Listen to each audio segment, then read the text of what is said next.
Hi friends, আসসালামু আলাইকুম। কেমন আছেন সবাই? আশা করি সবাই অনেক ভালো আছেন। শাহনাজ পিয়াস ব্লগের আরেকটি নতুন ভিডিও দেখার জন্য সবাইকে আমন্ত্রণ জানাচ্ছি।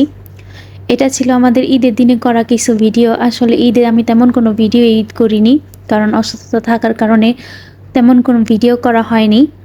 তো এখানে আমরা যে বিকেলবেলা কোথায় কোথায় ঘুরতে গিয়েছিলাম ঈদের দিন, সেই ভিডিওগুলাই দিয়ে দিয়েছি। আশা করি সবার ভালো লাগবে। তো এই তো ঈদের দিন বিকেলে আমরা বেরিয়ে পড়েছিলাম ঘোরাঘুরি করার উদ্দেশ্যে। তো আমরা এই তো চলে এসেছিলাম উমুল কুইন। উমুল কুইন আসলে এই জায়গাটা ভালোই লেগেছিল, কিন্তু এত বেশি গরম ছিল, তো আমরা আর বেশিক্ষণ দেরি করিনি, একটুখানি ঘোরাফেরা করে আমরা আবার চলে এসেছি।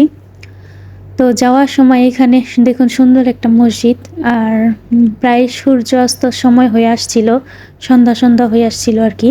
তো ওই সূর্যাস্তের একটু ভিডিও ক্লিপস আমি এখানে নিয়ে নিয়েছিলাম।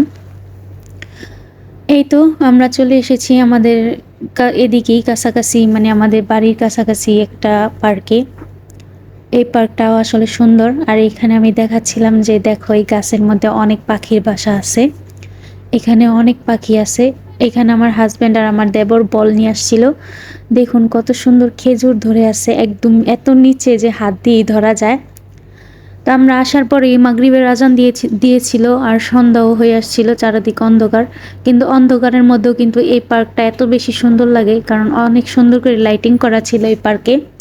তো আমরা বেশ অনেকটা সময় এই পার্কের মধ্যে কাটিয়েছিলাম। আমার হাজব্যান্ড এবং দেবর বল খেললো। এবার আমরা চলে যাব। তো আমরা যাওয়ার সময় চিন্তা করলাম যে কালকে যেহেতু আমার হাজব্যান্ডের ছুটি আছে, তো একটু মার্কেটে ঘুরে আসি। এই যে আমরা মার্কেটে চলে এসেছি। আর এখানে আমি দেখছিলাম অনেক ধরনের সার্ভিং ডিশ, তারপর ফ্লাক্স দেওয়া ছিল, এগুলোই আমি একটু ঘুরে ঘুরে দেখছিলাম। দেখুন অনেক সুন্দর সুন্দর ফ্লাক্স, কিন্তু এখানে আরও অনেক ধরনের সার্ভিং ডিশও আসছিল।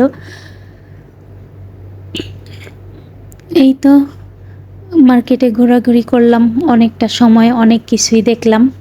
তো আজকের ভিডিওটা সবার কাছে কেমন লেগেছে, আশা করি সবার কাছে ভালো লেগেছে। যদি ভালো লেগে থাকে একটা লাইক কমেন্ট শেয়ার করবেন, এবং অবশ্যই সাবস্ক্রাইব করে পাশে থাকবেন। তো আজকে এইখানেই শেষ করছি। সবাই আমাদের জন্য দোয়া করবেন, আর ভিডিওটা কেমন লেগেছে জানাবেন কমেন্ট করে। আল্লাহ হাফেজ।